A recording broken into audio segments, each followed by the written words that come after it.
Vamos a grabar antes que se me olvide, sí, porque después compartimos esto. Entonces, voy a volver a compartir la pantalla. ¿Vamos bien hasta acá? ¿Se van? Ese es el temario del día de hoy. ¿Dónde quedaste? Acá está. No, esto no es. Esto es otra cuestión. No sé dónde diablo me quedó. Dejar de compartir la pantalla. Compartir pantalla. Aquí estás. Ahora sí. Esto es lo que vamos a ver el día de hoy. Entonces vamos a comenzar caracterizando el contexto de la década de los 60 y vamos a hablar particularmente de los largos años 60. No es una invención mía, pero me importa poder compartirles esta idea de hablar no de los 60 como el periodo que va en términos cronológicos desde el 60 al 70, sino vamos a trazar una continuidad histórica entre hechos que desbordan esas fechas. Vamos a hablar del 59 al 73. Esto es lo que vimos la semana pasada, ¿se acuerdan? Mencionamos, yo lo que traí, un poco lo que guía este curso y el marco temporal que guía también la exposición de los temas, está basado en el desarrollo y las distintas etapas que ha sufrido el capitalismo a lo largo del siglo XX. Lo que vimos en la primera clase trata sobre un periodo bien particular que se ha denominado como la caída del liberalismo. Hablamos del surgimiento del totalitarismo, los totalitarismos a principios del siglo, ¿cierto? Es una etapa que según Hobsbawm cierra con la Segunda Guerra Mundial. ¿Qué es lo particular que sucede después de la Segunda Guerra Mundial hasta la década de los 70? Es que hay una tremenda expansión del capitalismo global que tiene varias particularidades. Hablamos de un periodo donde Estados Unidos domina prácticamente todos los campos de desarrollo. O sea, es el único país que logra salir con una industria intacta desde la Segunda Guerra Mundial, y es un país que empieza un desarrollo de expansión a lo largo de todo el globo. O sea, cuando empezamos a hablar del imperialismo norteamericano, podemos mencionarlo ya con claridad, se empieza a delinear desde la Segunda Guerra en adelante. Es un periodo en donde, si uno ve las oscilaciones y el desarrollo del capitalismo desde una amplia perspectiva, es un periodo que puede definirse de crecimiento. Es un periodo donde el mercado crece exponencialmente, y no tan solo en el primer mundo, sino que prácticamente a lo largo de todo el planeta se ven mejorías a lo largo de la década del 40, el 50, entre ahí todos los años 60. Crecen los mercados, se expanden los mercados, se desarrolla industria a lo largo, no tan solo en el primer mundo, sino también hay un desarrollo de la industria en África, sobre todo en Latinoamérica, en Asia, con gran fuerza. Y desde la década del 40 hasta los fines de los 60, hay una reactivación prácticamente de todas las economías que salieron dañadas de la Segunda Guerra Mundial. Otro elemento muy importante de considerar es la configuración o se establece o se instala una serie, la figura del estado de bienestar, el welfare state, la figura de un Estado que viene a regular y a normar y a orientar el devenir económico de las naciones, y que también se hace cargo del bienestar en un amplio sentido. El estado de bienestar va a desarrollarse prácticamente en todo el globo, y en particular en los países latinoamericanos va a ser tremendamente influyente. Entonces, ¿qué es lo que sucede? Porque ahí Hobsbawm menciona una edad de oro donde, a pesar de que había una guerra fría, que no tuvo realmente un enfrentamiento directo entre las dos potencias, hablamos de una época de verdadera estabilidad, en donde, por ejemplo, se desarrolla el American Way of Life, el estilo de vida norteamericano. Cuando vemos esta figura de la gente llegando en autos grandes a la casa, donde el marido después del trabajo saluda a su mujer en el antejardín, es todo propio de esta época. Una época de bonanza económica de las grandes economías, pero también de desarrollo y crecimiento también en los países latinoamericanos. ¿Qué es lo que sucede para fines de los 60? Entre el 68 y el 73, este crecimiento económico llega a un tope, llega a un límite. Se cambia el patrón oro. ¿cierto? El dólar cambia el patrón oro. Se declara la crisis de los países petroleros de la OPEP. Estados Unidos pierde la guerra contra Vietnam. Y además, en todas las grandes urbes y metrópolis, ahí empiezan procesos de transformación y revolución que a ratos tienen tintes de radicalidad.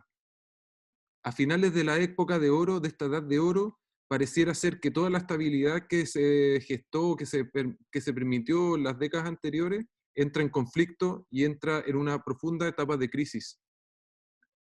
Esto es importante que lo atendamos porque cuando hablamos del 68, hablamos de una suerte de vértice entre un periodo y otro, un punto de inflexión en donde las antiguas estructuras empiezan a tambalear y a entrar en conflicto. ¿Se entiende? ¿Vamos bien hasta acá? ¿Sí? En relación a la realidad latinoamericana, me interesa la periodización que ofrece el profesor Grino Rojo acerca de una segunda experiencia de modernidad en Latinoamérica, que es coincidente con lo que hemos estado hablando, que él la ubica desde los procesos emancipatorios de principio de siglo, la Revolución Mexicana, los proyectos de Batlle y Ordóñez, todo lo que fue, por ejemplo, la Revolución Liberal en Chile. Todos esos acontecimientos de principio del siglo XX, él dice que hay una suerte como de segunda independencia de las naciones latinoamericanas. No es tan solo un proceso de independencia en términos políticos como fue las guerras de independencia del siglo XIX, sino que empieza un camino hacia la independencia en términos económicos y que va a venir consigo con muchas transformaciones dentro de la vida y el cotidiano de los sujetos que habitan esta región. Algunas claves para entender este periodo que estamos revisando es que esta segunda experiencia de modernidad, a diferencia de la modernidad del siglo XIX, que es prácticamente una modernidad de papel, con todo respeto, es que se va a impulsar una economía nacional. Antiguamente piensen en la economía de enclave del siglo XIX, las azucareras, piensen en la salitrera, que era un desarrollo de una economía capitalista, pero prácticamente manipulada por grupos extranjeros, absolutamente, casi en su totalidad por grupos extranjeros. Va a haber una economía, un vuelco a la economía hacia adentro, de la mano de una serie de procesos de industrialización, que en gran parte va a estar avalado por las teorías de la dependencia que va a impulsar la CEPAL. La idea de que es importante equilibrar la balanza entre los países del norte, los países cierto metropolitanos y las economías y el desarrollo social dentro de lo que es el contexto latinoamericano. La teoría de la dependencia, ¿sí? ¿Alguien quiere Estamos mencionar? hablando como previo a la crisis del modelo ICI, ¿cierto? El modelo ICI, por ejemplo, podríamos entenderlo en relación a las teorías de la dependencia. El modelo de importación por sustitución industrialización por sustitución de importaciones, si no me equivoco, es previo, pero que los teóricos de la CEPAL, principalmente de la década del 50, el 60, van a agarrar toda esta idea, van a hablar y poner en valor la idea de una industria nacional. Entonces no son cosas ajenas. Bien. Sí, si no me equivoco, el proyecto ISIS de la década del 40, no, podríamos corroborarlo, pero no lo recuerdo exactamente. Década del 40 y acá se crea la CORFO y un montón de cosas que es paralelo a la CEPAL. Claro, El surgimiento del peronismo también en Argentina, qué sé yo. exacto, por ejemplo, acá, aunque a muchas personas no nos guste, pero el dictador Carlos Ibáñez del Campo, por ejemplo, va a ser una persona que va a promover la industrialización nacional en la década del 30. Es, por ejemplo, paralelo a lo que hace Perón, ¿cierto? Son proyectos de gran envergadura que van a apostar por un Estado que agencie y dirija los proyectos de modernización industrial.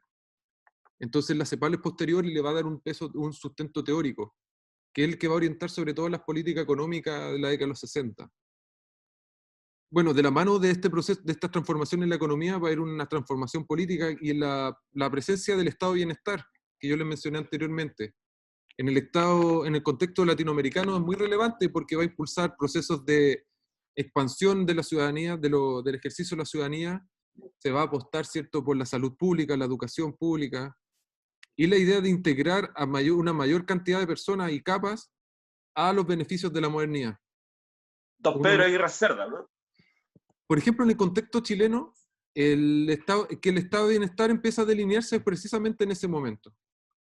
Es importante considerar la figura que mencionamos la semana pasada con los frentes populares, o sea, una coalición de izquierda que considera, por ejemplo, la presencia del Partido Radical, apuesta por incluir a las grandes masas desposeídas, marginadas de los beneficios de la modernidad por medio de un estado de bienestar. Entonces por eso es importante como ver esto en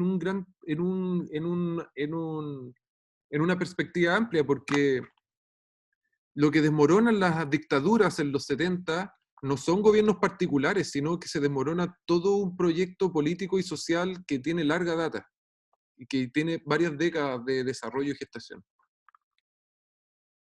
Y lo que me importa de sobremanera, que lo que yo le estaba diciendo antes es como prácticamente de libro de historia de colegio, pero lo que me importa acá como que discutamos y que está en directa relación con la gráfica y lo que vamos a revisar acá, es cómo hay también una disputa por el campo de la cultura en todo esto. Se van a impulsar, se va a poner en valor las culturas populares, por ejemplo, a diferencia de la cultura neoclásica del siglo XIX o este afrancesamiento de las élites del XIX, se va a dar pie a una cultura masiva, urbana, a ratos cosmopolita, a ratos muy nacional, y que va a tener un horizonte democrático y un sentido integrador. Esto quiero que sea importante porque mucho de lo que vamos a hablar hoy en día tiene que ver precisamente con estas búsquedas.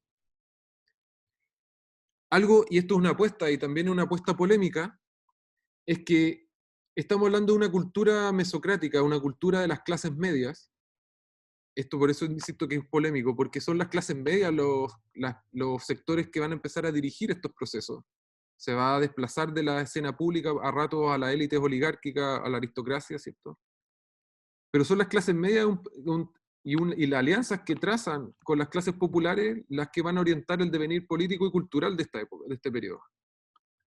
Me importa acá lo último que aparece ahí, el conflicto, y yo voy a hablar desde una posición de izquierda, ¿cierto? El conflicto entre un deber ser de la cultura, muy propio de un pensamiento izquierda más ortodoxo, o incluso un pensamiento de raíz, con raigambre ilustrada, en donde se entiende la cultura como asociada a la noción de alta cultura o a una suerte, ¿cierto?, o un compromiso con el conocimiento que nada tendría que ver con el mundo del espectáculo. Me interesa que problematicemos eso, porque vamos a revisar un periodo donde la televisión, el cine, las revistas, los magazines ya son una realidad y son prácticamente mucho más consumidos y frecuentados que lo que es el mundo del libro o la enciclopedia. Así que este es un punto que lo vamos a ir desarrollando con mayor detención a lo largo de la presentación. El conflicto entre un deber ser, una responsabilidad, una idea de cierto, incluso una visión seria de lo que es la cultura, frente a una cultura que asume y asimila los lenguajes, los problemas y los horizontes del mundo del espectáculo. ¿Vamos bien hasta acá? ¿Sí? Otra cosa que yo creo que es muy relevante para entender el fenómeno de los 60, bueno, acá yo les voy a pasar todo esto, ahí lo pueden ustedes ver con mayor detenimiento. Los 60 prácticamente es el periodo donde todos estos conflictos y todo lo que estamos viendo ya entra en una fase terminal. Lo que hablamos del estado de bienestar entra en conflicto, el desarrollismo como teoría, o sea, la teoría de la dependencia y el desarrollo hacia adentro, claramente empieza a mostrar sus límites. Cuando hablo de los límites, hablo de que no es posible incorporar a toda la población a los beneficios del Estado y de la modernidad. Signo de esto son el surgimiento de las poblaciones callampas, signo de esto también son los distintos procesos de reforma universitaria que impulsan la juventud, signo de esto los procesos de lucha armada que se gestan en el periodo donde prácticamente el paliativo que había sido, el paliativo que significa el estado de bienestar en términos de hacer más llevadero el conflicto entre capital y trabajo, o sea, el estado de bienestar es como una suerte a bien almidonar o hacer más suave ese conflicto básico entre trabajo y capital, ya para los 60 empieza a estallar. O sea, las relaciones empiezan a ser cada vez más insostenibles y empieza un proceso de radicalización y de extrema polarización dentro de este periodo. Es que el periodo terminal de lo que estamos revisando. Y que, bueno, similar a lo que vimos en la clase anterior, la revolución es una amenaza o un sueño, y la relación con la cultura, entre revolución y cultura, ya es prácticamente indisociable. Todo habla acerca de la revolución, incluso la Iglesia Católica. Todo tiene que ver con, ya se asume como un hecho que tienen que haber transformaciones radicales en la realidad, porque las tensiones son insostenibles. Entonces, me importa, por ejemplo, que entendamos esta relación entre la cultura y la revolución, por ejemplo, con respecto a la ampliación de los públicos. La necesidad de llegar a las capas populares, la necesidad de llegar a un público masivo es clave en este periodo. Pongo ahí el boom latinoamericano como un fenómeno de la cultura de masas, como también un fenómeno de la sociedad de mercado, que tiene que ver precisamente con esta ampliación de la cobertura de los medios de comunicación. Y también, por la construcción de una identidad latinoamericana. Todo, en cierta manera, el boom es ineludible y no se puede entender sin el telón de fondo de la Revolución Cubana, por ejemplo. Y asimismo, en contraparte, estamos hablando de un periodo donde existe una fuerte hegemonía de los medios de comunicación norteamericanos. Ahí hay un sociólogo que se llama Armand Matelart, que habla, por ejemplo, que en ese periodo él hace un estudio cuantitativo de la televisión y de los medios de prensa. Él dice el 60% de los mensajes que circulan en el mundo tienen procedencia norteamericana. Hace un estudio, tal vez puede ser medio disparatado las cifras, pero y tal vez no sea el estudio más riguroso, pero hay muchos indicios de que hay una fuerte impronta de los valores norteamericanos imperialistas por influir en las grandes poblaciones. Aquí Marce nos dice, en ese sentido también podría vincularse la revolución cultural en China y la organización de la OSPAAL y todo lo de la tricontinental. Vamos a ver algunos afiches de la OSPAAL, como esta organización, no me acuerdo qué significa, África, América y Asia, no me acuerdo qué significa, si me puedes ayudar, Marce, te lo agradecería. Y volvimos. Organización de la Solidaridad de los Pueblos de Asia, África y América. Eso. Organización de la Solidaridad. O sea, el internacionalismo, volvemos a hablar del internacionalismo que hablamos la semana anterior, sigue rigiendo muchos de los movimientos políticos de izquierda de este momento. Donde igual vamos a mencionar algunos conflictos entre la idea de nación y la idea de internacional que también van a estar presentes. Acá en este mapa, en esta línea de tiempo, les muestro algunos hitos que los vamos a mencionar. Pero me interesa sobre todo que entendamos que existe un periodo entre la Revolución Cubana, que ya abre por así decirlo, una línea recta hacia lo que van a ser los golpes de Estado. Ya el golpe de Estado de Chile como ya un hito que marca un periodo distinto al anterior. ¿Vamos bien? ¿Sí? Ya. Sí.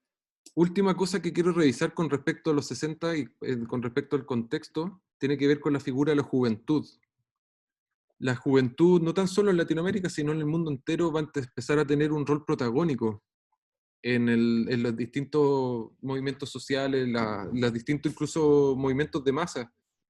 Piensen ustedes, por ejemplo, que el Che Guevara, Fidel Castro no tenían más de 30 años, que Kennedy era un líder, también un presidente joven. Ese es el tiempo del rock and roll, de los movimientos hippies, y que prácticamente la juventud era como el protagonista en todos los ámbitos. O sea, desde los grandes movimientos de masa a los íconos de la cultura de consumo. Pongo acá una portada que realizó la grandiosa Susana Wald. Recomiendo que vean el trabajo de Susana Wald. Hace poco se publicó una revista exclusivamente dedicada para ella, con varios temas. Les voy a mandar el link después. Es una portada que hizo para la editorial universitaria. ¿Por qué me interesa esta figura? Porque acá ya empezamos a ver gráficas. Me importa que pensemos también cómo hay también un giro o un cambio, una transformación en los valores que rigen el pensamiento izquierdo también. Nosotros la semana pasada hablamos, por ejemplo, del anarcosindicalismo, hablamos del pensamiento del comunismo, cierto, en torno a la órbita stalinista. Principalmente estamos hablando de un pensamiento moderno que se basa en la construcción de un sujeto universal, que se basa también, por ejemplo, que pone las fichas ante todo en la transformación de las condiciones materiales, o sea, la transformación, la conquista del poder, sea centralizado, sea horizontal, pero la idea de que existe, que es lo prioritario es una transformación primero dentro del campo de la política.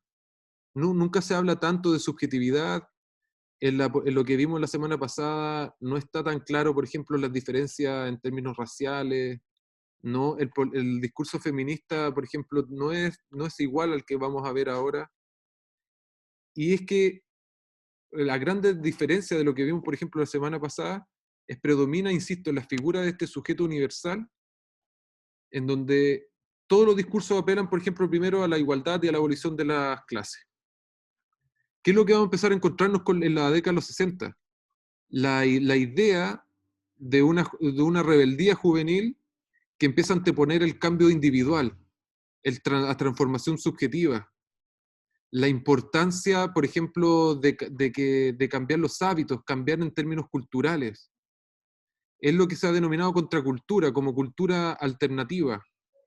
Va de la mano, uno podría encontrar ya algunos indicios en todo en los beats, la cultura beat, podría encontrar también en el hipismo esta idea de que yo cambio y cambia el mundo, y que va a ser muy importante, que en Chile va a tener resonancia. Por ejemplo, si ustedes ven Palomita Blanca, ahí está el libro de Lafourcade, pero también está la película de Raúl Ruiz. Aparece la figura de un joven rebelde, pero no un joven rebelde que necesariamente sea militante, por ejemplo, de un partido político, sino un joven rebelde que se opone a la autoridad de los padres, que se viste distinto a los padres, que tiene un pensamiento que apela a una libertad total, pero que no necesariamente tiene un compromiso en términos de militancia. Eso es importante y es algo que empieza a delinearse con claridad en este periodo. Creo que es muy importante acá también. Yo siempre sugiero las lecturas de Manuel Rojas. Manuel Rojas, yo creo que es una de las personas más lúcidas de este momento. Él ya visora muchos de estos problemas también. Ahí lo vamos a ir mencionando si quieren más adelante. Pero ¿qué me importa acá, por ejemplo, en términos de la gráfica? Nos va a encontrar con elementos propios de la psicodelia, la exploración del alma, la vibración. Todo vibra, todo fluye. Pero en relación a un tipo de a un uso, a una composición tipográfica completamente racional. Estamos hablando del uso de tipografías de palo seco, donde hay un blanco y una composición donde todo tiende al orden. Esto es muy propio de la época que vamos a revisar. En esta imagen hay una síntesis y eso es lo que yo quiero ayudarles como a visibilizar.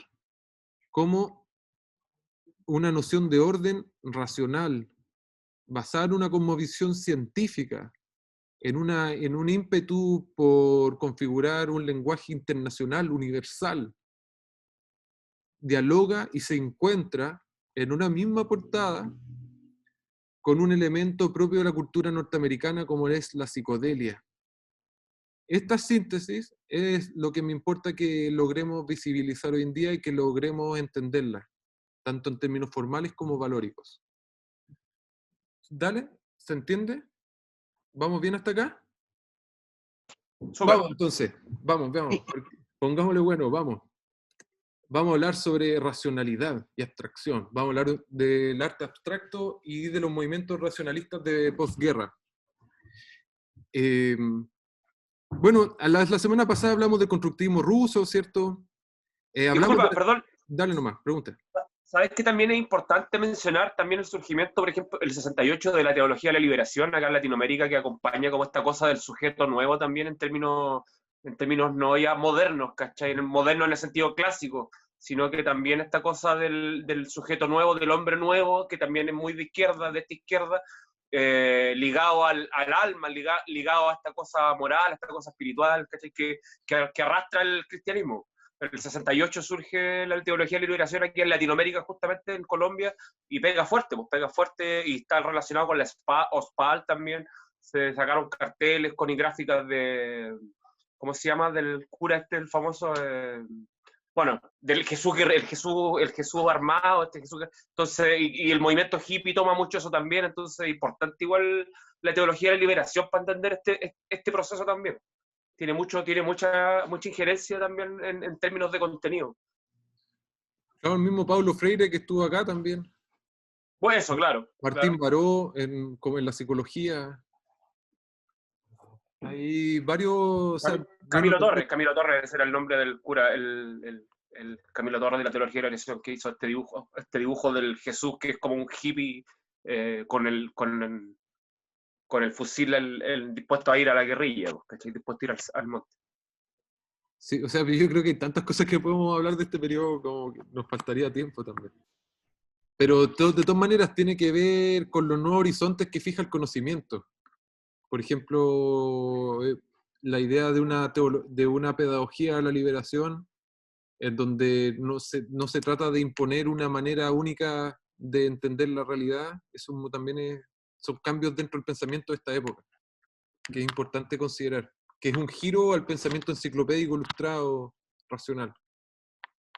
Pero acá vamos a hablar de racionalidad y esto me importa, porque lo que les voy a mostrar a continuación no suele ser tan recurrente que se vincule al pensamiento izquierda. Por lo general, cuando pensamos en un imaginario de izquierdas, pensamos en la Brigada Ramona Parra, por ejemplo. Vamos a ver un imaginario de izquierda o una visualidad de izquierda que voy a tratar de darle, para que ustedes lo puedan reconocer, que está muy presente, pero no es necesariamente una visualidad que se asocie fácilmente al pensamiento izquierda. Miren, obviamente esto sí, pero esta es un afiche para conmemorar los 10 años de la Revolución Cubana. Son 10 afiches que funcionaban como un conjunto. ¿Qué me importa acá? ¿Qué es lo que me importa que reconozcamos? Me importa, por un lado, el trabajo de síntesis de la imagen. O sea, estamos hablando de imágenes que delinean los contornos, figuras que uno podría incluso recortar con una tijera, ¿cierto?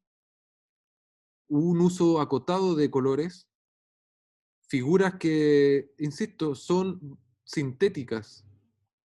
Esto es muy relevante, el tema de la síntesis, vamos a repetir muchas veces esto. La posibilidad de reducir la complejidad, hacer que las formas sean entendibles. En eso existe una operación que traduce la información para algo que sea accesible para una gran mayoría. Esto es una tendencia a hablar, alejarse, por así decirlo, de lo anecdótico, alejarse de la reproducción exacta, mimética de la realidad y extraer la información, por así decirlo, en términos sintéticos. Sintéticos tanto en la forma como en el uso de tintas, como en el uso, ¿cierto?, el uso tipográfico. Y acá me importa que atendamos algo que es muy propio de la gráfica, que no es tan común y conocido en otros campos de conocimiento. Lo que estamos frente acá es un caso, podríamos decir paradigmático, no sé si decir paradigmático, pero estamos frente a una expresión de un estilo que se llama estilo tipográfico internacional, también llamado estilo suizo. El estilo tipográfico internacional es una propuesta que surge ¿cierto?, de la universidad, de la Escuela de Basilea, la Escuela de Zúrich, que se basa en un estilo internacional que no reconoce sesgo nacionalista. Es una, por así decirlo, es una suerte de continuidad con la nueva tipografía, la nueva tipografía es las corrientes tipográficas que surgen de la mano de la Bauhaus, por ejemplo, con Jan Scholz, y que de posterior a la Segunda Guerra Mundial adquiere ya un carácter programático. ¿Ya? El estilo tipográfico internacional se basa en gran medida, se caracteriza formalmente por el uso de tipografías de palo seco, el empleo de composiciones asimétricas que rompen la simetría axial, y por un anhelo, podríamos decir, profundo por la claridad y la austeridad. Hay una búsqueda así comprometida con la claridad en todo sentido. Parece que hay golo, ¿no? Sí. Estoy escuchando gritos acá afuera en la calle. ¿Gol de Chile, Paulo? Sí, sí. Sí, aquí está. Es que yo estoy viéndolo, lo tengo aquí de fondo por internet y voy medio atrasado, así que me hiciste spoiler. Parece que va ganando Chile. Ya, bueno. Que son fanáticos. Yo estoy preguntando, yo escuché el grito acá en la calle, estoy en pleno Santa Venezuela. Rosa. Yo escuché los gritos, Gol de Venezuela. de tu... Capaz que sea de Venezuela, igual hay hartos venezolanos, así que capaz que sea gol de Venezuela. Sí. Bueno, sigamos. De hecho, gol de Venezuela, los que gritaron son venezolanos. Ah, bueno, estoy en un barrio migrante, así que no me sorprende. Claro, por eso, ¿viste? Sí, hay harto. Mira, los valores que se asocia al estilo tipográfico internacional es la racionalidad y la universalidad. Lo que yo le mencioné a la síntesis de la imagen está también en sintonía con este uso tipográfico. Por ejemplo, acá nosotros estamos frente a una familia tipográfica que se llama Helvética. Helvética es por así decirlo, es una tipografía de palo seco, o que también se pueden llamar grotesca, que sin serifa también, y es como por así decirlo la perfección dentro del campo de la tipografía. Es creada en la década del 50 en Suiza, y por Max Miedinger, perdónenme si está mal escrito, y que es una tipografía que encarna los valores de un estilo universal. Es prácticamente la consumación de este espíritu de la Bauhaus en el campo de la tipografía. Y que va a ser muy propio, va a ser muy utilizada en esta época. Es importante que lo empecemos ya como a reconocer. Se puede reconocer por los remates, no los remates, las terminaciones. Por ejemplo, fíjense en el 6, terminan de forma horizontal. Las terminaciones son todas ortogonales. El 1 ortogonal, el 9 ortogonal. Ahí hay algunas claves y fíjense la composición asimétrica, con un gran vacío alrededor. Es un estilo que deja de lado, por así decirlo, la ornamentación, el decoro, y que apela a una austeridad que se sustenta en una cosmovisión científica. Es importante, todos estos tipos eran fanáticos de las matemáticas y la geometría. Ahí vamos a ir viendo más ejemplos. Y esto llega a Cuba. Es importante que lo empecemos a visibilizar. Hay un factor técnico que media esta gráfica, y la gráfica en los 60, que es importante también que la tomemos en consideración, que es el paso de la tipografía al offset. Cuando hablo de la tipografía me refiero a la composición con tipos de plomo, a la composición mecánica, con tipos de plomo o con... ¿cómo se llama esta cuestión? Se me fue, no es la tipografía, esta es se me olvidó ahora el nombre de este, ¿cómo se llama? Tipos móviles. Este es tipo móvil, pero no son tipos móviles separados, este es Ya no sé. ya me voy a acordar. ¿Cliché? Este no es un cliché, ahora no me acuerdo exactamente el nombre de me voy a acordar. Pero era dejar de usar este tipo de móviles de plomo por un procedimiento como el que tenemos en la imagen, una producción fotomecánica, en donde las tipografías ya no son así, sino que son a partir de láminas transferibles, y que se reproducen por medios fotomecánicos. Entonces estamos hablando de una nueva libertad y de también una amplitud en lo que es el repertorio de usos tipográficos. Este es el diccionario Letraset, que empezó a popularizarse en la década de los 60, y que acá en Chile llegó. Yo he consultado personas y me han dicho que sí lo tenían, tal vez no tenían el diccionario Letraset original, pero sí circulaban hojas sueltas, sí habían formas como... La Ángela lo conoce, yo sé que la Ángela lo conoce. La Ángela usó el Letraset, porque duró hasta bien entrado, hasta antes de la revolución digital, por así decirlo, antes de los computadores, era lo más común para componer afiches publicitarios de todo tipo. Entonces, estamos hablando de una nueva posibilidad técnica que va a acompañar este proceso de modernización gráfica. Y fíjense ustedes, acá me importa que ya podemos ver un ejemplo claro de cómo la gráfica política coexiste y se apropia de este lenguaje racional, de este lenguaje tipográfico que podríamos decir es absolutamente neutral, entre comillas. Si ustedes se dan cuenta, es de completa austeridad. Es la idea de no ostentar mayor lujo ni de... O sea, no hay un desplante escénico mayor para la tipografía. La tipografía se piensa en términos funcionales. La funcionalidad como valor, la claridad, ¿cierto? El entendimiento. Acá ya podemos empezar a asociar esto con un pensamiento de izquierda, ¿cierto? Y de raigambre materialista. La posibilidad de que las formas sean comprensibles. O sea, Cine y Liberación, vamos a hacerle un tributo al gran Fernando Solanas, que acaba de morir la semana pasada, un cineasta argentino, que tiene una película que se llama La Hora de los Hornos, que es un documental de 3 capítulos sobre el peronismo militante y la lucha antiimperialista. Es más panfletario que a más no poder, no puede ser más panfletario, pero se lo recomiendo. Es una locura en términos visuales también, porque impone hartas tipografías, etcétera, etcétera. A la tipografía acá, que es una helvética, aparece en relación a una imagen de alto contraste, a una tinta. Estamos hablando de una austeridad que no puede ser mayor. Estamos hablando de un estilo que, claro, tiene una procedencia europea, se asemeja al afiche polaco, se asemeja también a los exponentes suizos, pero que acá aparece ya como una forma de develar con toda la claridad y sin decoro, en este caso la explotación, la miseria, etcétera, etcétera. Y me importa que veamos cómo este afiche que es, o sea, que es así fuerte en términos de imagen, cómo aparece en relación a una tipografía que no puede ser más clara ni legible.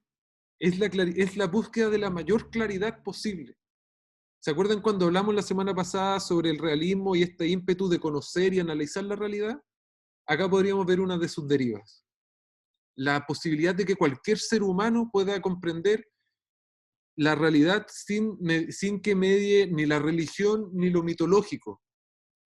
Esto es la modernidad, es como la promesa ilustrada, pero llevada a cierto... Es una de las derivas de esta promesa ilustrada del entendimiento universal. ¿Se entiende? ¿Vamos bien? ¿Sí? Entonces, fíjense, estamos hablando de un cine que se le ha llamado el nuevo cine latinoamericano, que también es un nuevo realismo militante, ¿ya? ¿Cómo se asocia a esta gráfica? Se entrelaza. Fíjense, por ejemplo, esto. Les pongo 2 casos. Aspectos políticos de la planificación en América Latina. Me lo encontré acá en calle Coquimbo, a Lucas, el libro. Es una maravilla la portada. Pero además me importa que logremos ver también los vínculos. Para los 60 es importante considerar que hay una transformación en el campo de las ciencias sociales. Ahí, durante los 60 podemos ver el paso del estructuralismo al postestructuralismo, ¿cierto? Se gesta también el giro lingüístico, ¿cierto? Se gesta el giro lingüístico, donde en la lingüística empieza y la lingüística empieza a influir en el campo de la antropología, en la historiografía, etc. Aparece la semiótica, la semiología con fuerza. Pero además hay transformación en el campo, o sea, esto no va tan solo dentro de la órbita del pensamiento, sino se crean nuevas carreras. Por ejemplo, el año 56, cuando Perón se proscribe el peronismo, en la Universidad de Buenos Aires aparece la carrera de antropología, aparece la sociología, y hay una revolución, por así decirlo, en el campo de las ciencias sociales, que va a traer consigo un giro radical en la manera de pensar la realidad, por así decirlo. Tal vez tal vez importante aclararlo, dentro de los sectores universitarios y dentro de las capas como de las élites intelectuales.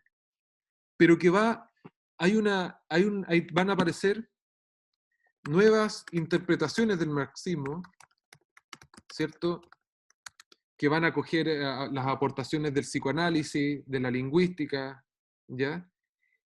Y que va a ser tremendamente influyente, por ejemplo, en el caso argentino, de la mano de los gobiernos radicales de la década del 60, de Frondizi, de Antonio Ilia. Los intelectuales que van a apoyar esos proyectos no son necesariamente de los sectores peronistas, sino que son sectores que se van a desligar, y un marxismo que no a rato no es el más radical, pero que sí va a ser influyente dentro del campo del pensamiento, sí va a ser influyente dentro de los campos universitarios, y que también va a tener un correlato dentro también del campo de la cultura y la visualidad. Pongo estos dos ejemplos para que vean, por ejemplo, en el caso de la derecha, el estilo tipográfico en su forma más desnuda, más austera, o sea, para que lo logren reconocer cuáles son sus aspiraciones de simpleza. Y pongo el de la izquierda, que también es un sociólogo, Marcos Kaplan, cómo el estilo tipográfico internacional se relaciona, por ejemplo, con el arte cinético. Arte cinético, el arte del movimiento, una deriva del arte geométrico, de la abstracción geométrica. Es importante esto, porque fíjense en estas imágenes que vienen después. El arte abstracto, que uno podría encontrar sus bases, ¿cierto?, ya con el futurismo, el neoplasticismo, con el movimiento de vanguardia, en la década de los 60 se va a entroncar con todas estas transformaciones del pensamiento. O sea, el estructuralismo, por ejemplo, el estructuralismo, por ejemplo, el que va a promover Eliseo Verón en Argentina. Eliseo Verón es un tremendo teórico de las comunicaciones, recomiendo ver su trabajo. El estructuralismo se basa en esta idea de encontrar un orden que venga a orquestar o que venga a trazar las relaciones dentro del campo de la sociedad. El estructuralismo en muchos sentidos también va a tener una base, por ejemplo, de una base ligada a la lingüística, pero no a cualquier lingüística, sino que a la lingüística estructural, y a la idea de que existen como una suerte de bases inamovibles o ciertas lógicas universales dentro de la comunicación y del lenguaje. Eso, traducido al campo de la visualidad, encuentra su correlato en el arte geométrico y el arte abstracto.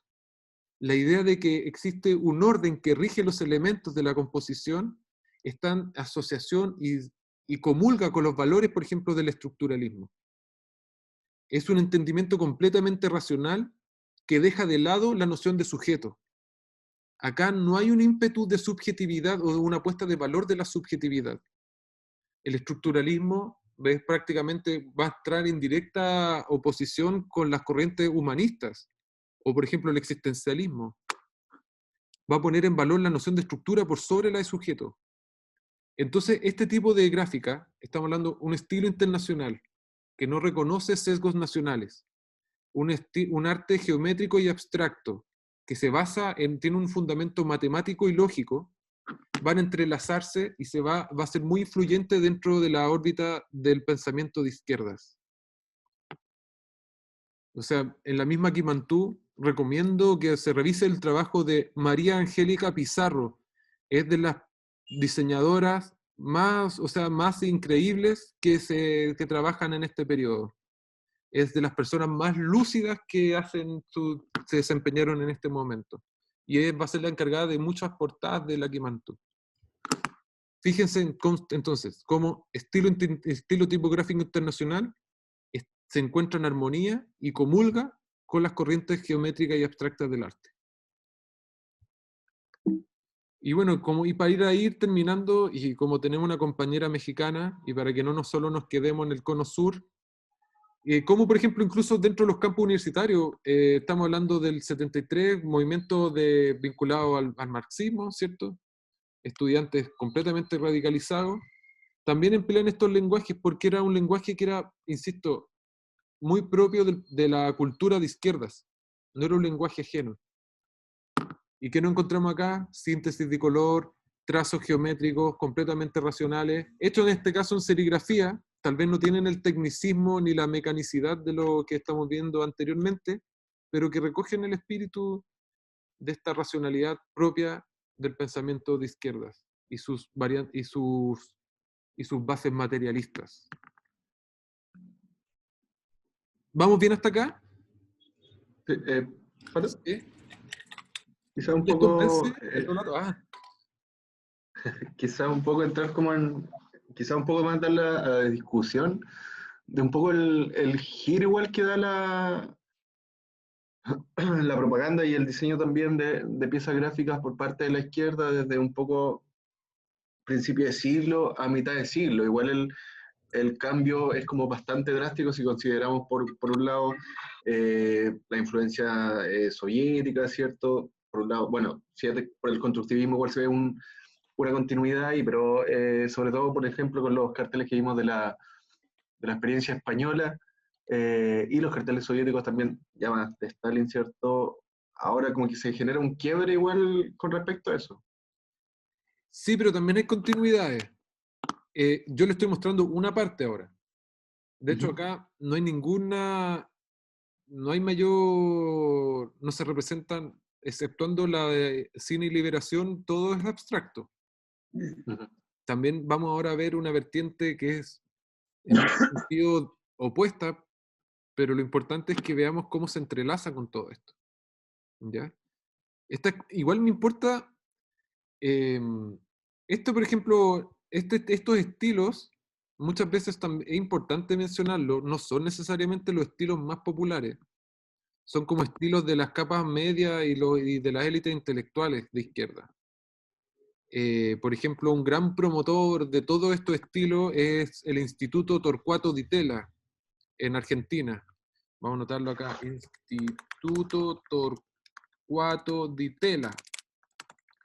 El Instituto Torcuato Di Tella va a estar más cercano a los gobiernos radicales que al peronismo y a la izquierda, por ejemplo, montonera. Van a ser acusados de burgueses, van a ser acusados de frívolos, de gente que no está comprometida con los proyectos nacionales. Eso es propio de esta época también. Es importante también considerar esto también en términos de clase, ¿ya? O sea, mucho de lo que les mostré es propio de sectores universitarios o de grupos de élite intelectual. Pero es parte de Sí, también... claro, porque por el otro lado tenía en ese mismo tiempo el desarrollo, por ejemplo, de la pintura de Guayasamín, por ejemplo, o del expresionismo más latinoamericano, que influye harto en la gráfica. Me imagino que lo veremos, no sé, como lo de la Ospal, por ejemplo, el tipo de trazo. Esto me parece algo bastante más europeizante en ese sentido, en términos de concepción. O sea, por eso la continuidad, por ejemplo, con el letrero soviético, las diagonales, el uso de las diagonales, la síntesis, la geometría. Hay otra corriente fuerte de carteles que es distinto a este, que es súper distinto a este. Sí, pero me importa que los veamos y que los podamos relacionar y distinguir. Y que también me importa que veamos esto porque también existe. y a mi entender es muy influyente también. Entonces, vamos O sea, bien. y esto era la arquitectura también y el diseño industrial y la silla y la decoración y todo era así, po. Digamos, era una corriente que no solo fue gráfica, afiches, sino que era todo venía con estas tipografías y estos diseños y esta estética. Claro, es importante lo que mencionas tú porque, por ejemplo, hay un vínculo estrecho con la arquitectura moderna. Los arquitectos y diseñadores de esta época hablan de un mundo continuo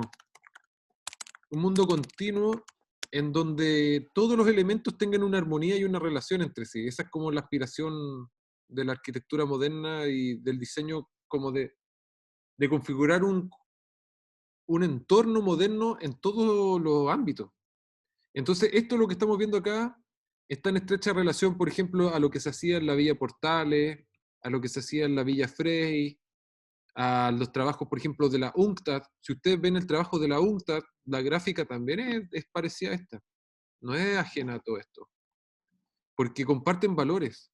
Pero insisto, son valores que eran promovidos por centros universitarios o grupos que tenían les llegaban revistas de otros lados del mundo, ¿cierto?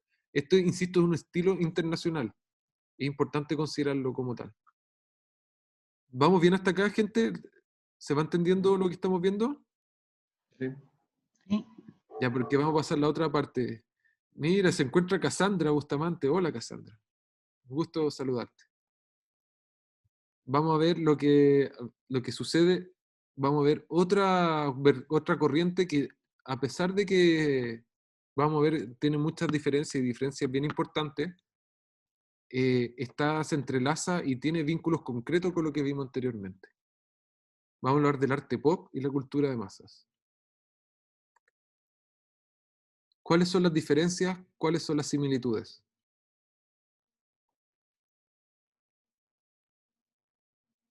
¿Quién se anima? Y ojalá que no sea ni Paulo ni Kim, que son los que más hablan. Aló. Hola, ¿quién habla? Kika. Hola, Kika. Kika. ¿Cuáles son las similitudes y cuáles son las diferencias? Bueno, la síntesis, Ujú. yo creo que los colores es una diferencia, por ejemplo. Ajá. Hay muchos colores diferentes. Y ahí la tipografía también encuentro que también está diferente, no ocupa, o sea, ya no es como lo otro que era muy sencillo, acá hay muchos elementos también dentro de ese espacio. Pero Kika, me gustaría preguntarte por la similitud y diferencia entre las dos imágenes que tenemos al frente, no con lo anterior, Ah, no con la otra. entre estas. Bueno, los colores entre ellas, que también son partes de algo. No es son como un zoom a la cara, un zoom al pedazo de la moto, no se ve el elemento completo. Ajá. Eso es lo que puedo ver. Acá Ignacio Tugas nos dice es una obra de arte y el otro un afiche. Cassandra nos dice la paleta de colores. Son semejantes. Las serían semejanzas, ¿cierto? Miren, creo que es importante, bueno, uno es un exponente norteamericano y otro es un afiche cubano. Es verdad, uno es una pintura y el otro es un afiche. Pero yo creo que eso no es lo más relevante.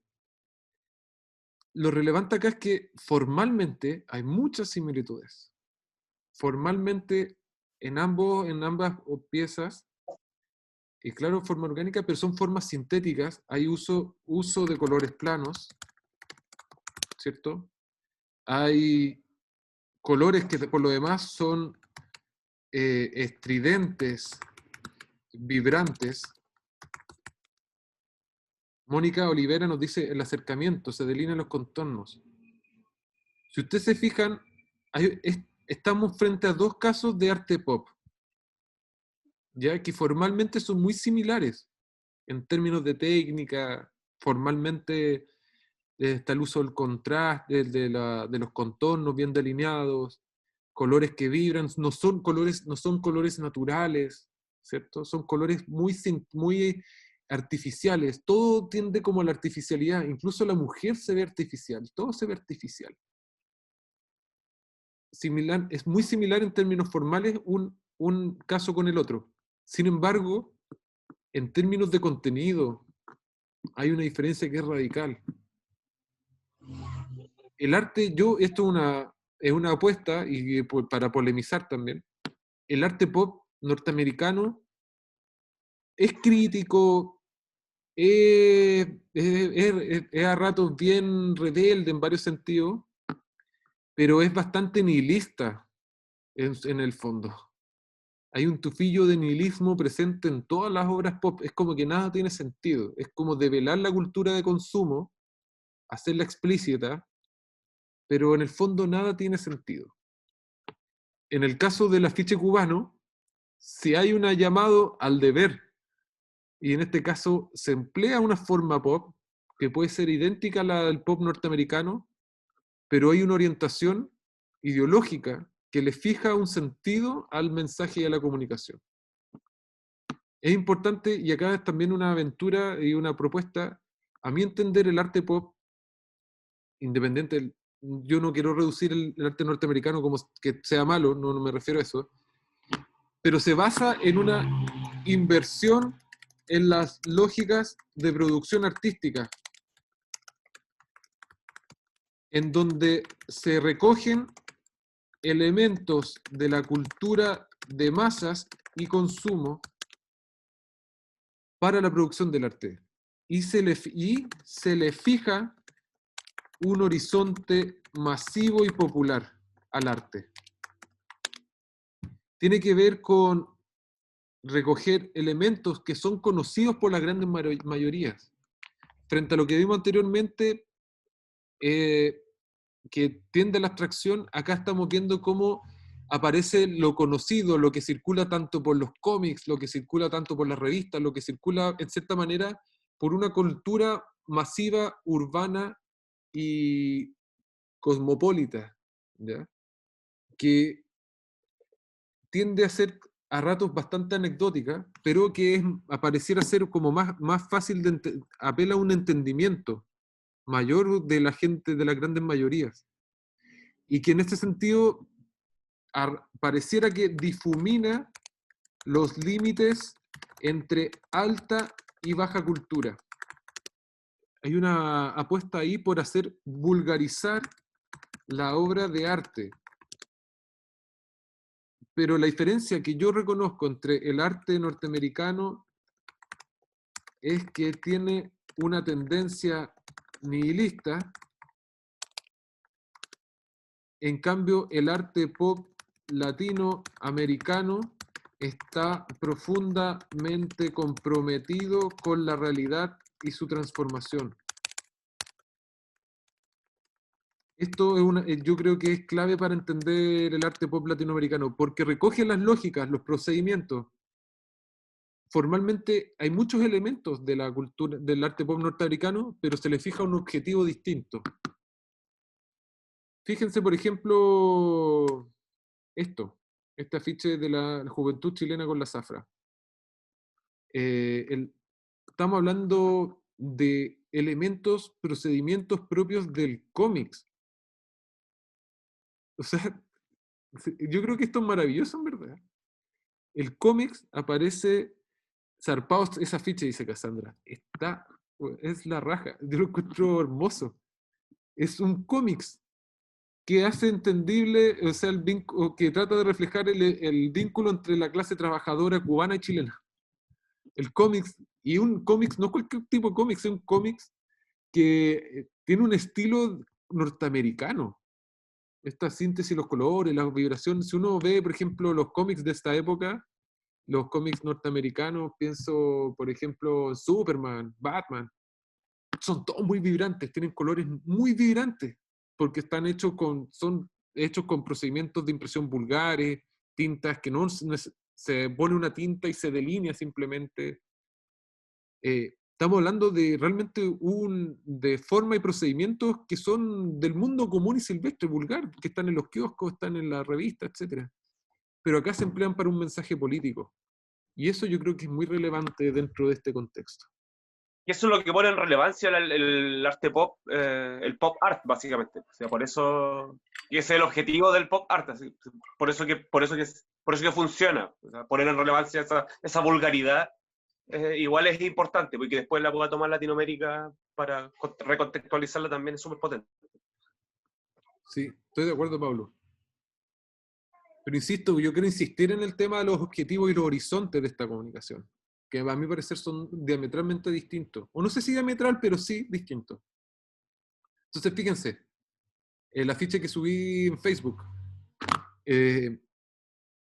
un lenguaje pop de cómics para hablar de la guerrilla. O sea, tal vez Así como de James Bond.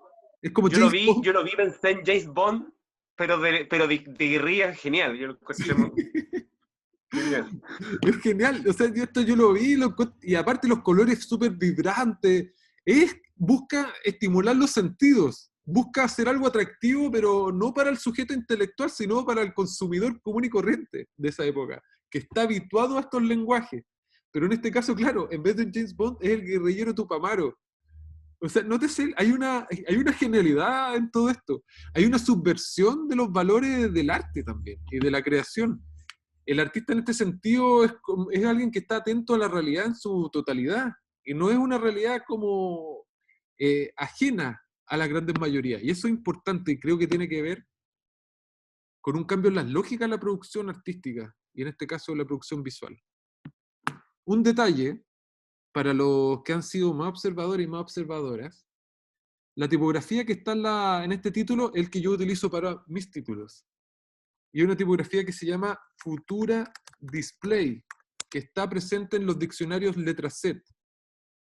Nótese cómo ya empezamos a entretejer y entrelazar cosas, ¿cierto? Es una tipografía palo seco, o sea, muy rígida, muy dura en sus trazos, y que, por ejemplo, se combina con otra tipografía que probablemente sea la Futura o la Universe. No lo logro distinguir bien acá.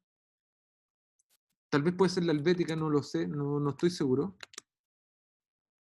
Elementos, una tipografía racional, moderna, se vincula con estos elementos del arte pop. Este es de la prensa latinoamericana, que era del Partido Socialista Chileno. Esto yo encuentro que también es una genialidad de los artistas gráficos de la época. A la izquierda, esto es un trabajo que he ido realizando con el tiempo, de ir comprando libros en las ferias, voy comprando libros, donde voy pillando, voy comprando estos libros que son unas baratijas.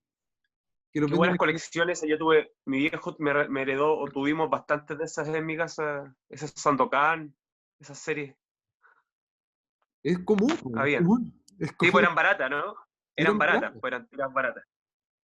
Eran baratas, muchos de estos libros, muchos se llama, acá voy a anotar un término, es literatura pulp. El pulp se le llama, o literatura de kiosco, que es un género, estamos hablando de los géneros de la aventura, hablamos de los géneros de acción, de los cowboys, hablamos de los viajes al espacio, podemos hablar, ¿cierto?, de los detectives, etc. Es un tipo de literatura muy común, no tan solo en los 60, sino que a lo largo de todo el siglo XX, y que circulaba por muchas editoriales, se dedicaban a la literatura de kiosco.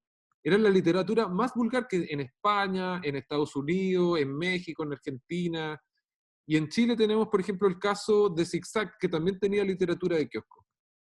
Estamos hablando de décadas anteriores. ¿Qué es lo que hace la Quimantú? La Quimantú, para que no nos saben, es la editora nacional Quimantú de un proyecto de mediación cultural de la Unión Popular. ¿Qué es lo que hace la Quimantú? Lanza un proyecto de una colección de libros de bajo costo que caben en los bolsillos y que recoge la mayoría de los títulos de la colección mini libros son literatura de kiosco, son libros de acción, de fantasmas, de extraterrestres, ciencia ficción, pero los cruza con elementos de realismo socialista. Hay una cuestión ahí como los tipos que estaban pensando, el costarricense Joaquín Gutiérrez, que era el director del editor de Quimantú, eran gente que yo creo que tenía mucha claridad de lo que estaban haciendo. Recogen literatura de kiosco, de fácil entendimiento, y la cruzan con realismo socialista como de Gorky, o de elementos, por ejemplo, latinoamericanos como Horacio Quiroga, algunos, ¿cierto?, por ahí, otras colecciones tienen a Manuel Rojas, a Carlos Droguet, y gráficamente, visualmente, recogen los elementos de la literatura pulp. las ilustraciones, fíjense la similitud. Entonces, esto es una lógica pop. También podemos entenderlo dentro de las lógicas del arte pop. Es un arte vulgar de la cultura de masas. Oye, Patricio, Dígame. ahí quería dejarles un dato nomás si tienen tiempo de revisar. El fin de semana hubo un festival acá en el Centro Cultural Cárcel. Bueno, fue online y era justamente analizar gráfica también feminista. Y está en la página de Red Fem, que está en YouTube y en el Facebook. Entonces, si quieren echar una miradita, porque también hay hartas exponentes y analizan como la gráfica femenina, que también se enmarca, y como vi varios títulos de la gráfica de kiosco, hay harto de eso, Ujú. para que lo vean. Red Fem, buscamos si está bien escrito en el chat.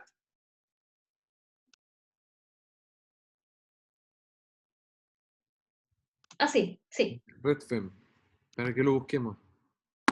Bueno, muchas gracias. Muchas gracias. Y me gustaría saber más como también de eso que mencionas, para poder ir cruzando todo esto. Miren, vamos a Sí, de avanzar. hecho, habían conversaciones con hartas ilustradoras y se revisaban como las primeras también de principio de siglo. Así que ahí van a encontrar como de todas las épocas. Buenísima, buenísima. Se agradece el dato. Miren, vamos viendo otras cosas. Mira, fíjense lo que viene. Taller Cuadro Rojo de Colombia. Estas serigrafías están en el Museo Salvador Allende. Es un tríptico. Estamos hablando de serigrafía.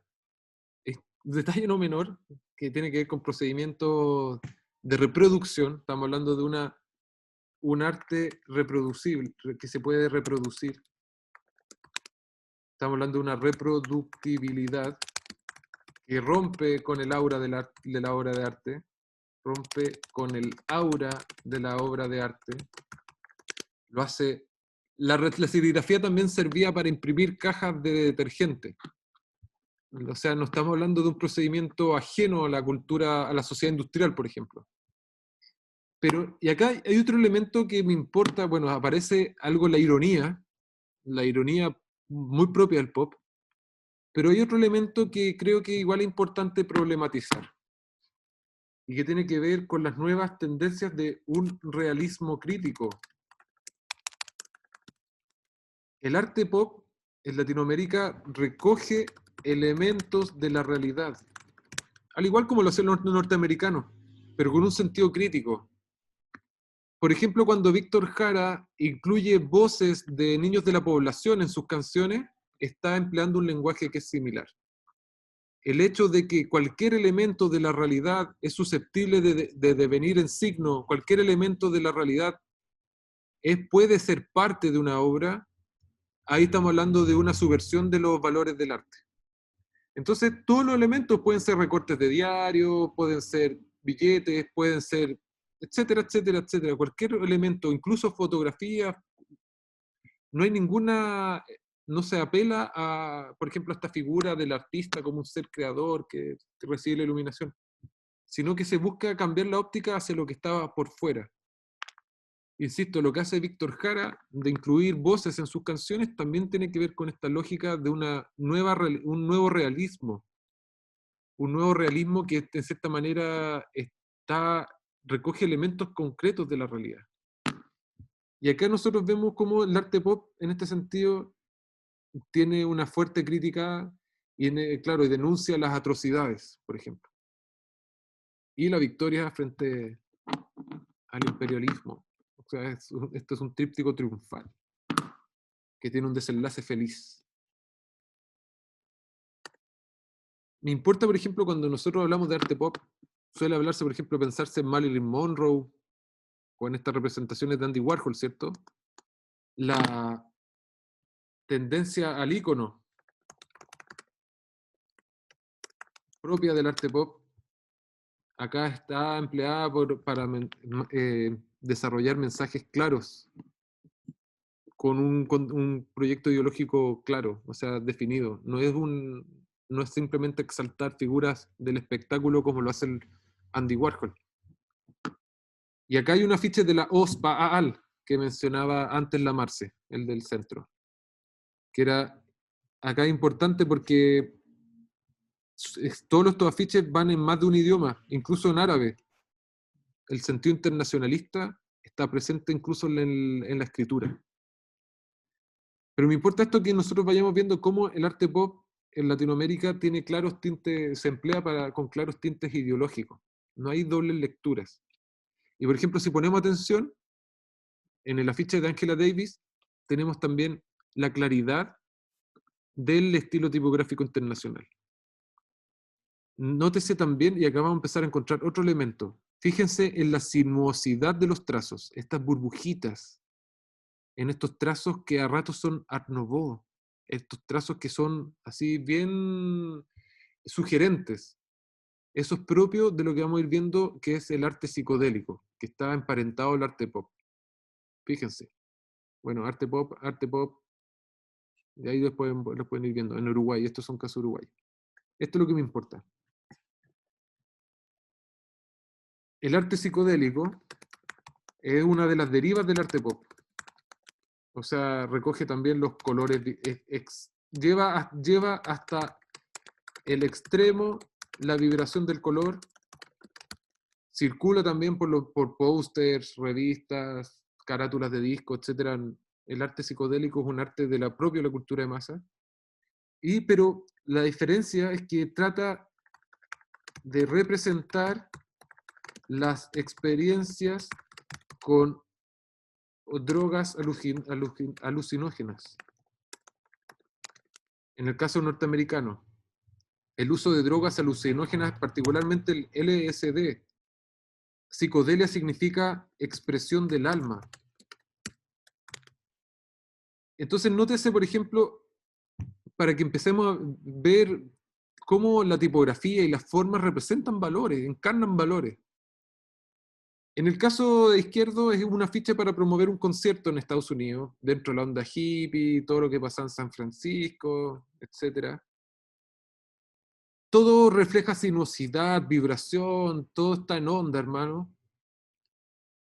Incluso la tipografía se pone en riesgo la legibilidad, porque no se apuesta a los gringos psicodélicos, no apuestan por un entendimiento racional, sugieren,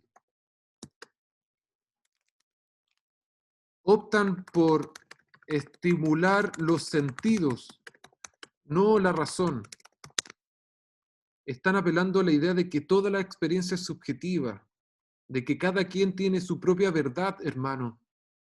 Entonces, el tema de la racionalidad o el entendimiento no es la búsqueda principal del arte psicodélico norteamericano, porque cada quien tiene la verdad dentro de suya, supuestamente. Pero la diferencia con el arte, por ejemplo, el arte cubano, o lo que vimos, por ejemplo, antes con el afiche de la portada de libros de la juventud chilena, el arte psicodélico en Latinoamérica va a asociarse, va a recogerse de algunos elementos formales, pero se va a asociar con estos elementos propios del racionalismo en la gráfica. Entonces la sinuosidad, el estímulo de los sentidos, se va a entrelazar con el entendimiento y la racionalidad. ¿Se entiende? Sí. Entonces, me importa que, por ejemplo, pensemos cómo eso va a orientar, por ejemplo, esto lo pongo intencionadamente porque tenemos una compañera mexicana, cómo esa vibración, todo lo que es propio de la psicodelia va a estar presente, por ejemplo, en gráficas de las Olimpiadas, ¿cierto? Va a ser tanto una gráfica institucional como también una gráfica contestataria que va a denunciar las atrocidades del gobierno del PRI y la matanza de Tlatelolco a más de 2.000 personas. Y que todos estos elementos, ya sea para gráfica institucional o una gráfica de protesta, van a recoger estos elementos de la vibración del color, poner colores que no son armónicos ni son complementarios, sino que se repelen entre sí, como el verde y el rojo. Elementos propios del arte cinético, arte en movimiento, como el que hacía Matilde Pérez, van a estar presentes también en esta visualidad psicodélica.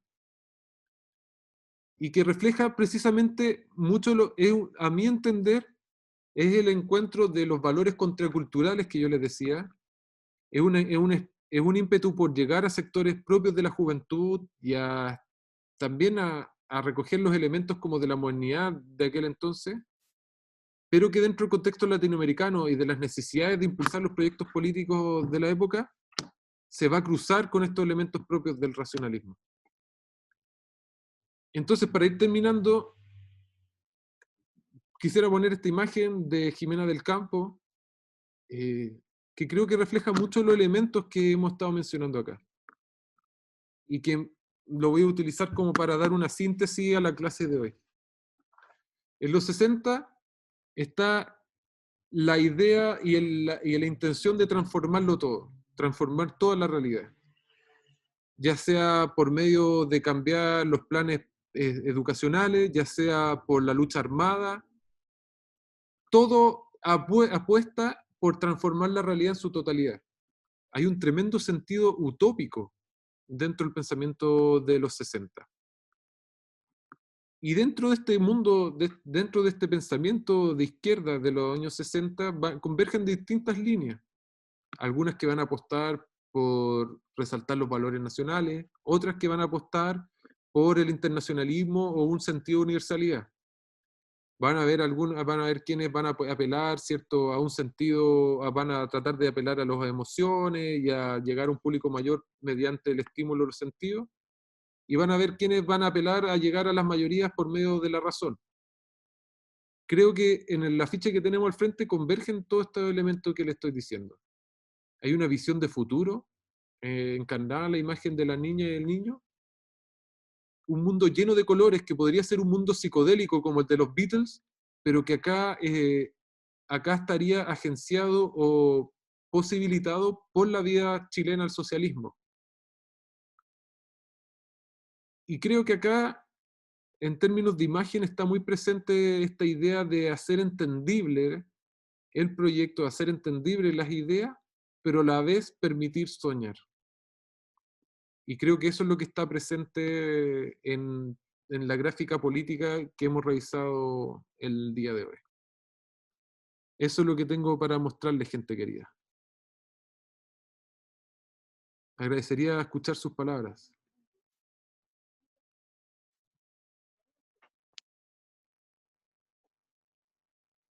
Bacán, todo a mí me gustó, está bueno. Están buenos los ejemplos. A mí lo que me queda, así como en conclusión, es la idea en el fondo de una gráfica, de la lucha de clases de la gráfica, o sea, como es patente en el fondo, porque está todo asociado a la lucha de clases. O sea, porque, por ejemplo, la psicodelia no necesariamente está, si bien es cierto un movimiento contracultural, no necesariamente está vinculado a la lucha de clases, a la izquierda. Pero sí cuando esos conceptos son tomados y puestos bajo el prisma de la lucha de clases, donde por ejemplo se mezclan con estas cosas, con estos internacionalismos, con estas ideas de hacer patente y hacer entendibles ciertos mensajes. Entonces, y lo que hemos visto transversalmente, eso, la lucha de clases en términos gráficos. Sí, igual hay algo que también no es como una utilización en el fondo como de la técnica por un fin determinado, sino que también va entrecruzado también con el pensamiento de la época. Si recordamos un poco, o la evolución del pensamiento, si recordamos a Renaud, por ejemplo, tenía esta concepción más propia del estalinismo, ¿cierto?, de formar cuadros antes de las masas, por ejemplo, y tenía por lo tanto esta visión del cartelista como el que se alejaba del cartel comercial y desde ahí forjaba como un cartelista más libre.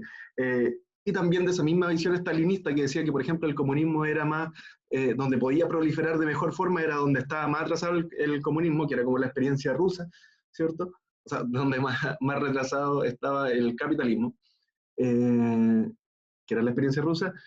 Ahí se podía dar un poco, y ahí recogía un poco el tema de que donde el cartelismo comercial estaba más retrasado, no había invadido tanto, era más posible que propagandistas pudieran ser más libres, porque no tenían esa influencia. Entonces, igual como que va, de esas ideas preconcebidas que se tenían, se evoluciona también a esta idea del individuo o de llegar un poco más a la conciencia de la persona, y se toma también este cartel comercial o el pop o la psicodelia, no solamente como herramientas propias, sino que también como una evolución del discurso. Muchas gracias, Kim. Muchas gracias. Creo que está bueno los vínculos que estamos haciendo entre una clase y otra. Yo creo que son momentos muy distintos y orientaciones muy distintas, tanto políticas como culturales, las que mueven todo esto. O sea, me gustaría escuchar más voces. Yo puedo, sí. Sí, por favor. Bueno, yo ahí desconocía totalmente, bueno, como el cartelismo de esta época. Eh, Ahora, me sorprendió porque, claro, esperé ver como cosas con, no sé, más clásicas también en el sentido, por ejemplo, de la ideología, cuando hablamos de estas piezas, ¿cierto? Que tienen como esa impronta política. Pero, por ejemplo, si lo miro desde lo visual, ya me gustaron mucho las piezas, son súper atractivas. Claro, y claro, seguramente tiene que ver con esta mezcla de que los medios, ¿cierto? Son medios que buscan una producción más seria, que hay algunos avances más técnicos y todo el tema. Pero sabes que me gustó mucho, y me gustó mucho como la evolución de la tipografía también, que es algo que no siempre uno a lo mejor le presta mucha atención, sino que se va a lo mejor más por lo formal, por el color, pero la tipografía me gustó bastante cómo se trabaja. Y bueno, yo anoté todos los nombres que mencionaste ahí, los que varios dijeron también, porque es como para buscar nomás. Pues me imagino que, ponte, en el último afiche que mostraste, yo lo que más reconozco después es el desarrollo que tienen, o son contemporáneos, los hermanos Larrea, por ejemplo. Pero es así como el referente que yo más cachaba de esa época. Eso, entonces, para mí es por un mundo por descubrir. Buenísima. Gracias, Margarita, muchas gracias. ¿Quién más Yo. Hola, Creo Bárbara. que es súper importante el tema del estado de benefactor en este contexto que se da como todo el tema del afichismo, porque se logra como todo este tema como de la cultura, de como el renacimiento, como desde el propio gobierno de impulsar sus propias políticas públicas como las viviendas dignas. En esta época también pasa el tema del terremoto, en donde también sacan estos afiches como reconstruyamos Chile, con todo el tema de la Corvi. Y claro, esto se logra como ver una gráfica muy parecida, pero después, de hecho también en esta época, que no lo he visto muy bien, también el aporte de la UT, del taller gráfico de la UT, también es como en esta época, ¿o no? Sí, creo que también es un aporte como muy importante para todo el tema de la ficha y también de la gráfica en Chile. Y después con la dictadura se nota como el cambio de la contracultura y todo como en contra de la dictadura, también se nota mucho el cambio gráfico que se da, porque ya no es no es algo como, ¿cómo decirlo? Como social desde el lado como, ok, como todo este tema de la industria nacional, sino como saquemos al dictador, como derrotemos este periodo. O mucho más, responde como mucho más como... Es menos algo, utópica, sí, es más cruda. sí. Sí, está bueno, Bárbara. Yo creo que también el tema de vincular esto con el estado de bienestar y principalmente con los procesos latinoamericanos en general, tiene que ver con pensar la extensión de los beneficios de la modernidad, de la extensión de los beneficios de la sociedad en su conjunto. O sea, tiene que ver con una lógica de revertir el atraso, de revertir las asimetrías y la tremenda pobreza y marginalidad que existía para aquel entonces. Para aquel entonces. Entonces el diseño en ese sentido y la gráfica están apostando por una transformación que está englobada también con las transformaciones dentro del campo de la educación, las transformaciones dentro del campo de la arquitectura, la literatura, las ciencias, no son ajenos a esos cambios. Y eso yo creo que es lo que me importa, que ojalá como dejar como más en claro. Yo, Mónica. Bueno, Mónica. Hola. Hola. No sé, en Chile, en México, en los movimientos sociales se utiliza mucho la gráfica, como en los 60 era mucho la gilografía o la lineografía, que ayuda como, o sea, de estas técnicas, digamos, más manuales, pero que tienen esta reproductibilidad para salir a pegar o protestar. No sé si, o sea, cómo era utilizada ya, o sea, más allá como del campo institucional o académico, la gráfica cómo se movió en los movimientos sociales y ya, esa es una pregunta. Sí, yo creo que es muy buena la pregunta, Mónica, y que se relaciona con lo que menciona Bárbara anteriormente. Mucho de lo que vimos hoy opera al alero del Estado u opera al alero de instituciones como las universidades o incluso asociaciones en general. Estamos hablando de que había disposición de industrias para producir, o sea, uno ve los afiches, muchos de los afiches que vimos miden más de 1 metro de alto, a todo color, impresos en las más altas calidades, porque había disposición de los medios para todo eso. ¿Qué es lo que sucede después? En la década de los 80, los afiches empiezan a hacerse pequeños, impresos impresos en fotocopiados. Aparecen también producciones mucho más, por así decirlo, precarias, con menos colores, más urgentes, porque todo funcionaba de forma clandestina.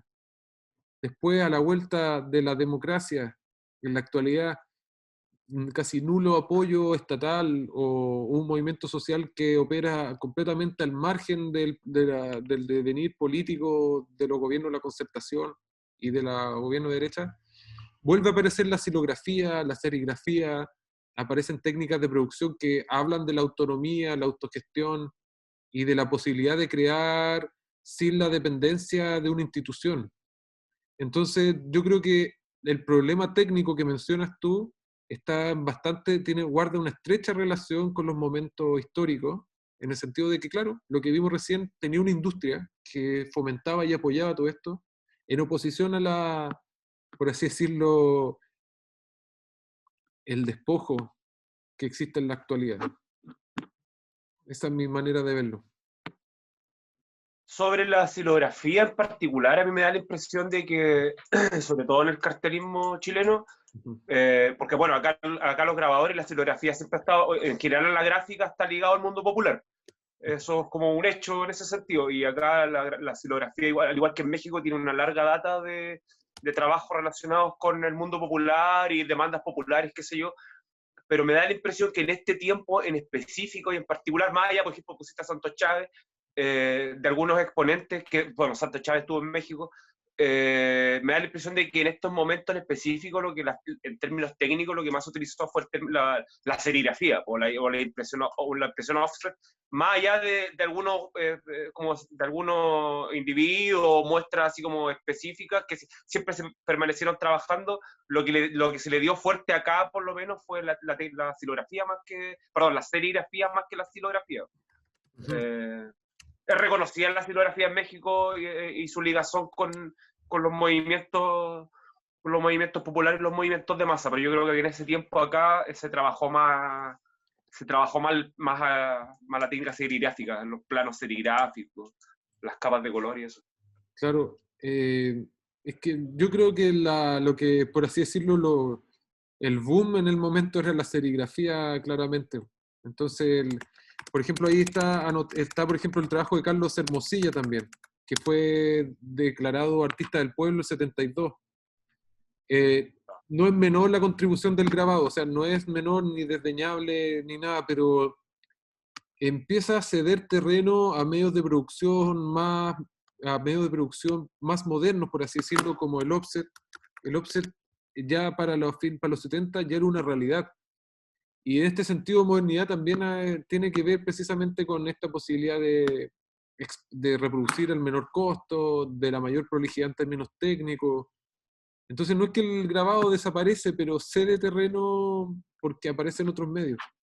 Ya no ya me acordé cómo se llama, linotipia. Ya no es el plomo, sino es el offset. Y el offset permite... Porque, Dale.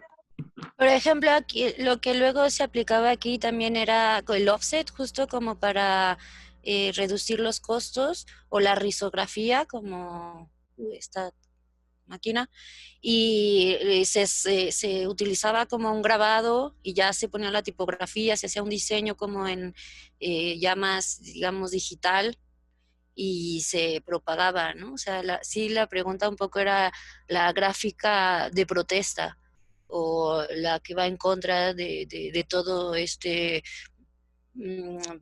pues querer, porque es como una educación, ¿no? Del gobierno para decir que todo está bien. Por ejemplo, acá igual después de la revolución que se hizo una super campaña de, pues, de generar que esta estabilidad económica, según emocional y del país, que sí se habían logrado todas las cosas que la revolución, pues, se luchó, ¿no? Pero pues en realidad la población estaba muy jodida.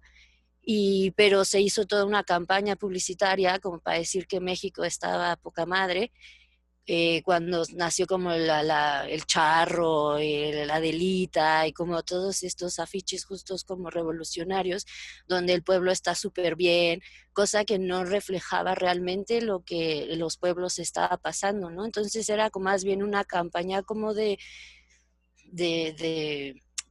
pues sí, como de tapar, ¿no? Como las cosas para que el extranjero tuviera una visión de México como en progreso, de un país naciente, que era como todo lo contrario, ¿no? Y en los 60s, pues en los movimientos sociales, justo como la gráfica de protesta era como, sí se utilizaban estos medios de reproducción masiva, pero se basaba un poco como en estas técnicas, pues, de antañas, ¿no? Del agilo, bueno, el linóleo. Entonces, jamás mi pregunta era como la gráfica de protesta o fuera de estos márgenes institucionales. Mire, yo creo que es muy buena la pregunta. Yo creo que habría que hacer una diferencia importante entre lo que pasaba en México con lo que pasaba en Chile o lo que pasaba, por ejemplo, en Cuba. Porque en México estamos hablando de un gobierno del PRI que llevaba casi 50 años ya, o más de 40 años en el poder cuando llegamos a la década de los 60, y que por más que ser un partido revolucionario de izquierda, ya para aquel entonces ya mostraba claros signos de desgaste en su vinculación con el mundo popular o con o el anhelo de una transformación más radical. Ya era un partido completamente institucionalizado, burocratizado, y que, por ejemplo, llevó a cabo una de las matanzas estudiantes más grandes del periodo. O sea, la matanza de Tlatelolco, yo creo que no sé, es inolvidable. Y en ese sentido, el libro que les mandé, el 68 más 50, que les mandé el link, está buenísimo el libro. O sea, y ahí es verdad lo que tú dices, po, que la gráfica es una gráfica que es hecha al alero y incluso en contra del Estado. Y por eso aparecen medios de producción como la silografía, el grabado, la serigrafía, como más precario que lo que vimos en otros casos, porque lo que vimos en otros casos, por ejemplo, el caso cubano, uno está con la revolución o no está nomás. No existía la mayor posibilidad de sentimiento, o sea, incluso uno podía arriesgar la cárcel, por como le pasó a Padilla, por ejemplo. En el caso chileno, la lucha contra, por ejemplo, lo que significa la Unidad Popular, tiene que ver con por más que existieran grupos de izquierda que estuviesen más por fuera de lo que era la Unidad Popular, abiertamente era difícil llevarle la contra al proceso. No existía tampoco la posibilidad de un disentimiento tan abierto como si pudo darse en México. Y creo que igual ahí hay factores que son importantes a considerar. El entusiasmo estaba muy vivo acá, al parecer. Y ese entusiasmo parece que no lo tenía la juventud del 68 en México. No sé si que... Eso creo que puede ser una posible respuesta. Sí, yo igual estoy de acuerdo, iba a decir algo más similar, me da la impresión de que por ahí pasa también, pues, o sea, como, no como en términos de cooptación, pero sí en términos de identificación de la masa con algún proyecto de gobierno, es mucho más fuerte acá, o fue mucho más fuerte acá en Chile durante esa época que lo que puede haber sido con el PRI, pues, que como muy bien dices tú y la compañera, ya llevó a cabo matanza y era un partido podrido ya que intentaba mitificar y encriptar una imagen de México vendible al extranjero con este nacionalismo rancio del charro, la delita, ¿cachai? Esa mítica rancia que en todos lados pasa. En cambio acá el proyecto popular era un proyecto vivo, pues entonces el gran afichismo surge desde y avalado y al alero de este proyecto popular. Pues entonces, era claro, como dices tú, es difícil desmarcarse de eso como un proyecto tan grande que fue. Más allá de que uno pueda tener ciertos resquemores, ciertas diferencias, qué sé yo, con el tiempo, pero no se puede renunciar a la idea de que fue un proyecto grande que abarcó un enorme porcentaje de la población y de la producción gráfica, por lo menos. Yo creo que algo que falta que revisemos, ya que también excede también la posibilidad del tiempo y todo, es el caso argentino. Porque en el caso argentino la división entre la izquierda es más radical que en cualquier otro lado. O sea, el peronismo divide agua, pero no tan solo entre derecha y izquierda, sino que divide agua dentro de la misma izquierda. Y para el periodo de los 60, el conflicto, por ejemplo, montonero-peronista, se enfrenta también a una opción vinculada a los gobiernos radicales o a formas del marxismo, por así decirlo, más universitaria, que igual es re interesante. Se agarran de las mechas, Hasta claro, sí, claro. Entonces, ahí yo creo que ahí sería interesante ver diferencias también, porque en el caso, por ejemplo, está el caso de hoy día, Javiera, que está por ahí, me hablaba del caso de Tucumán, y ahí también hay mucha gráfica que también está completamente hecha al alero del Estado, y creo que también ahí podríamos ir revisándolo. Arde Tucumán, lo mostraba. Sí, Arde Tucumán, claro. De Tucumán, de hecho, promuevo ahí lo que me mostró hoy día Javiera Mansi, que está por ahí, Desinverterá. Ella me mostró esto hoy día, no lo alcancé a revisar con detenimiento, pero ahí también hay harto de lo que tú mencionas. Conflictos contra el Estado, conflictos como también entre sectores de izquierda y un no alineamiento. Creo que eso es importante también. Gente, creo que estamos bien como por hoy, ¿no? No sé si alguien más querrá mencionar algo. Si no, dejamos hasta acá la sesión de hoy. Ha sido realmente un placer compartir con ustedes esto, en serio. Les voy a mandar un poco de... Hay un texto que les propuse para la próxima semana, que es de mi autoría. Advierto que lo escribí al fragor de la revuelta, entonces no es que esté hecho lote ni nada, me gustaría pulirlo más, pero no me desdigo de nada lo que dice ahí, pero no es un gran texto, pero sí resume varias cosas de las cuales quiero compartir con ustedes, ¿ya? Ahí está Javi, ahí nos saluda Javi, aguante Javi, tremenda. Hay hartas, para la próxima semana hay una compañera que se llama Daniela Vivar, que ha estado realizando un documental sobre la gráfica política de la revuelta. Nos compartió unos videos que les voy a mandar, porque ella ha hecho un trabajo de registro sobre la producción gráfica en la revuelta, y los voy a poder compartir con ustedes. Está el texto de mi autoría que les pasé, y hay un texto también que tengo que revisar, que es de María Yaxi y de Javiera, que son parte de acá del curso, que es sobre la gráfica de los movimientos estudiantiles. Eso, más la próxima semana voy a mostrarle un registro visual que realicé con Cassandra sobre la gráfica de la protesta, de la revuelta, y voy a tratar de ofrecer un desarrollo histórico de la gráfica dentro de la última década, cosa de dar cuenta que no fue un estallido visual, como la gráfica que apareció no aparece de la nada. Sí, pues, Y claro. tiene un desarrollo, claramente. Como en la revuelta tampoco aparece de la nada, pues. No, entonces vamos a hablar de revuelta y no estallido. Claro, sí. Por eso no Entonces, está ahí. Claro. Oigan, cada vez los quiero más, ha sido un gusto compartir. Y estamos Nos vemos en la revuelta. Nos vemos en la revuelta. Sean muy felices. Chao, chao. Adiós, muchas gracias. Chao. Gracias, buenas Chao. noches.